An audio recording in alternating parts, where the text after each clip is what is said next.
నమస్తే, welcome to our channel. నేను ప్రియాంకర. చంద్రబాబు నాయుడు గారు గుజరాత్ మోడల్లో ఇక్కడ కూడా డెవలప్ చేయాలి అని కొన్ని పద్ధతులు, విధానాలు ఏవైతే ఉన్నాయో, కొన్ని నిర్ణయాలు అవి కూడా ఇక్కడ ఆంధ్రప్రదేశ్లో అమలు చేయాలి అని చెప్పేసి ఆయన భావిస్తున్నారు. అయితే ఈ నిర్ణయం దేనికి సంబంధించింది అనే ఒక క్వశ్చన్ మార్క్ ఉంటే, ఎందుకు గుజరాత్ మోడల్లోనే ఏపీని కూడా అభివృద్ధి చెయ్యాలి, ఆ నిర్ణయాల్ని ఇక్కడ అమలు చేయాలి అని అనుకుంటున్నారు అనేది ఇక్కడ పెద్ద క్వశ్చన్ మార్క్. ఎందుకంటే గుజరాత్ అనగానే ఒకప్పుడు ఎలా ఉండేది అనేది చాలా మందికి తెలుసు. ఇప్పుడు ఏపీ ఆ స్థాయిలో లేకపోయినప్పటికీ కూడా కొన్ని పద్ధతులు తీసుకొస్తున్నారంటేనే అర్థం కావట్లేదు ఎవరికి. సో దీని గురించి డిస్కస్ చేద్దాం. మనతో మాట్లాడడానికి సీనియర్ జర్నలిస్ట్ సిఎస్ రావు గారు ఉన్నారు. ఆయన అడిగి తెలుసుకుందాం. నమస్కారం సార్. నమస్తే సార్. అంటే చంద్రబాబు నాయుడు గారు ఎందుకు గుజరాత్ మోడల్లోనే ఏపీలో కూడా కొన్ని నిర్ణయాలు స్ట్రిక్ట్ గా తీసుకోవాలి, అలానే కొన్ని పథకాలు ఇక్కడ అమలు చేయాలి అని చెప్పేసి ఆలోచిస్తున్నారు? అండ్ దేని మీద ముఖ్యంగా ఇది? చంద్రబాబు నాయుడు గారు గుజరాత్ లో ఏం జరిగిందో ఆ తరహా నిర్ణయాలు, ఆ పథకాలను అమలు చేయటం కాదు. గుజరాత్ లాగా డెవలప్ కావాలంటే ఆంధ్రప్రదేశ్ ప్రజలు ఏం చేయాలి అనే దాని మీద ఆయన ఎక్స్ప్లెయిన్ చేశారు. ఏ సందర్భంగా ఎక్స్ప్లెయిన్ చేశారు అని అంటే, ఎన్డీఏకి సంబంధించినటువంటి ఎమ్మెల్యేలతోటి సమావేశం పెట్టారు. జనసేన, బీజేపీ, తెలుగుదేశం పార్టీ ఎమ్మెల్యేలతో సమావేశం పెట్టారు. ఆ సమావేశంలో పవన్ కళ్యాణ్ గారు ఉన్నారు, అలాగే విష్ణుకుమార్ రాజు గారు బీజేపీ వైపు నుంచి ఉన్నారు, చంద్రబాబు నాయుడు గారు, వీళ్ళందరూ కలిసి మీటింగ్ పెట్టారు.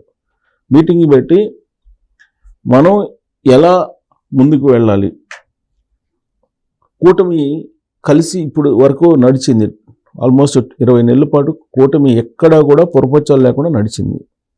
మరొక 15 సంవత్సరాల పాటు ఇదే విధంగా కూటమి నడవాలి. అంతేకాదు, గుజరాత్లో వరుసగా 5 సార్లు బీజేపీని అక్కడున్నటువంటి ప్రజలు అధికారంలోకి తీసుకొచ్చారు. ఆ కారణం చేత ఇవాళ భారతదేశంలో ఏ రాష్ట్రంలో జరగనటువంటి అభివృద్ధి అక్కడ జరగడానికి కారణమైంది. భూకంపంతో అతలాకుతలం అయినటువంటి గుజరాత్ ఇమీడియట్గా కోలుకుంది. యాక్చువల్గా అప్పుడు భూకంపం వచ్చింది, మొత్తం అసలు వాషౌట్ అయిపోయింది. అలాంటి గుజరాత్ని ఇమీడియట్గా రికవరీ చేయగలిగారు, అభివృద్ధి మార్గాన తీసుకెళ్ళగలిగారు. దానికి కారణం ఏంది? 3 సార్లు నరేంద్ర మోడీ గారు వరుసగా ముఖ్యమంత్రి అయ్యారు. ఆ తర్వాత 2 సార్లు బీజేపీకి సంబంధించినటువంటి వాళ్ళే ముఖ్యమంత్రులు అయ్యారు.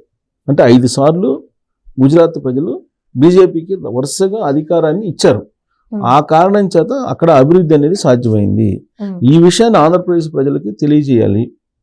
ఆంధ్రప్రదేశ్ ప్రజలు కూడా వరుసగా కూటమిని గెలిపిస్తే 2047 ఏదైతే ఉందో దాన్ని రీచ్ కాగలం, 2047 విజన్ని.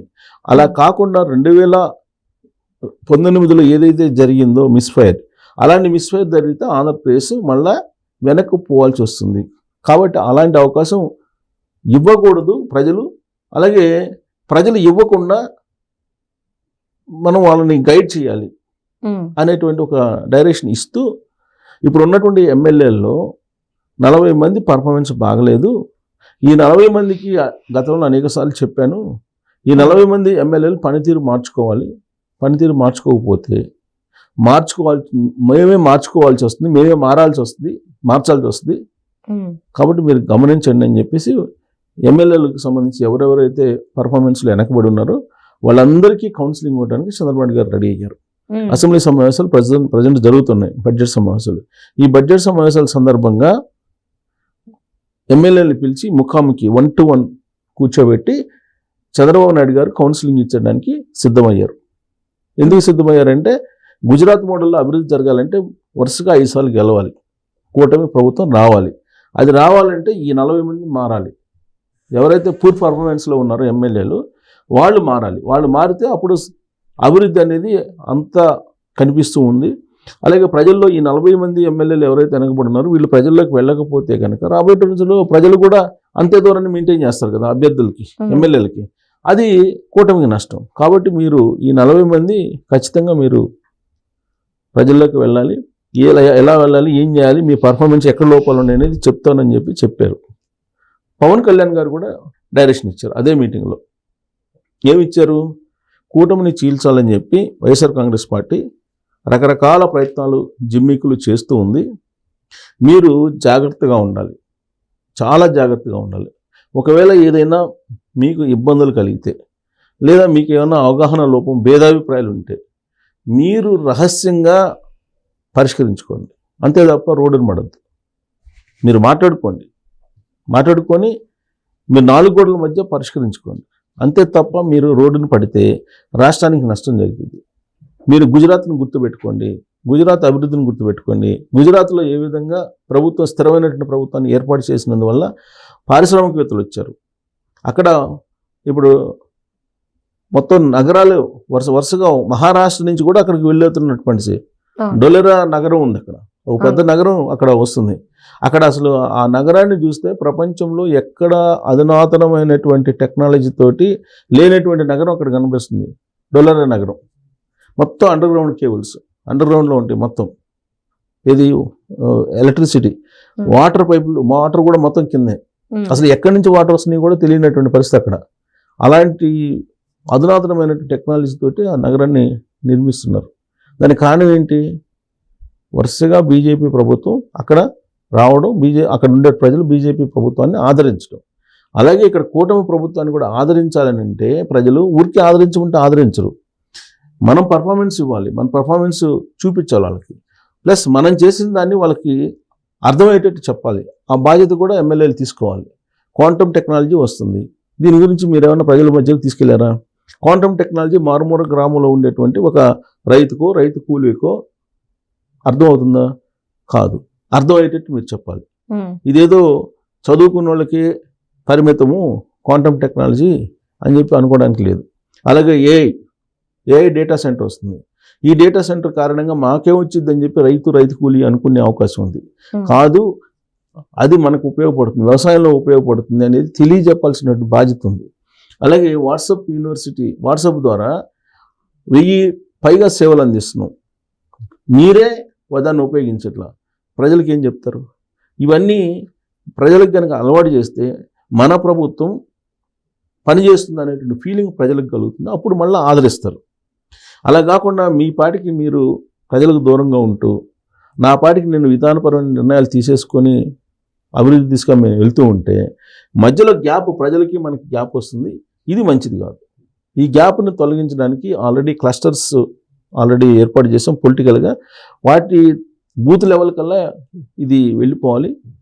అభివృద్ధి ఏం చేస్తున్నాం, సూపర్ 6 ఏ విధంగా అమలు చేస్తున్నాం, అలాగే ఏ విధంగా సుపరిపాలన అనేది జరుగుతుంది, వీటన్నిటిని క్లియర్గా పబ్లిక్ అర్థమయ్యేలాగా చెప్తే సక్సెస్ అవుతాము. నరేంద్ర మోడీ గారు కూడా అదే చేశారు గుజరాత్లో. ఈ మధ్యకాలంలో ఢిల్లీ సతీ సమేతంగా వెళ్ళారు లోకేష్ గారు, మోడీ గారు ఆహ్వానం మేరకు. ఆ సందర్భంగా లోకేష్ గారు అడిగారు, వరుసగా మీరు గెలుస్తున్నారు కదా, వరుసగా మీరు 3 సార్లు ప్రధానమంత్రి అయ్యారు, అంతకుముందు 3 సార్లు ముఖ్యమంత్రి అయ్యారు, ఏంటి విక్టరీకి సీక్రెట్ ఏంది అని అడిగారు ఎవరు? లోకేష్ గారు. అడిగితే ఆయన ఇచ్చినటువంటి రిప్లై చాలా సింపుల్గా ఇచ్చారంట. ఏం లేదు, ప్రజలకి మంచి చేస్తున్నాను అనేటువంటిది నాకు 100% అనిపించినప్పుడు నేను ఎవరేమనుకున్నా అది చేస్తాను, నా మనసులో ప్రజాసేవ కనిపిస్తుంది అని అది చేసుకొని పోతాను, ప్రజలు నన్ను ఆదరిస్తున్నారు, అంతకుమించి ఏం లేదు అని చెప్పారంట. అలానే ఆంధ్రప్రదేశ్ ప్రజలకు ఏం కావాలో చంద్రబాబు నాయుడు గారికి తెలుసు, అదే ఆయన చేస్తున్నారు.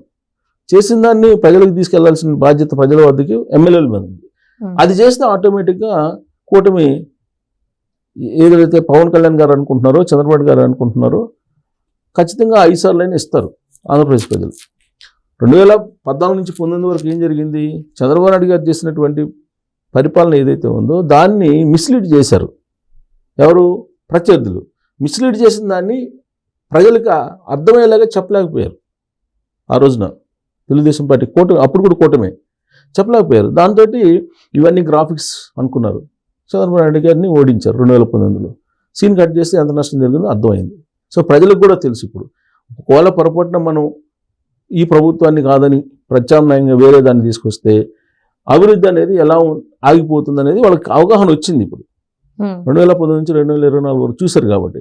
సో వాళ్ళు తప్పు చేయడానికి సిద్ధంగా లేరు, కానీ వాళ్ళని వేరే వైపు ఆలోచించేటువంటి అవకాశం మనం ఇవ్వకూడదు. అందుకే ఈ 40 మంది మారాలి అని చెప్పి ఆయన క్లాస్ బీకారు. Right. Thank you so much sir.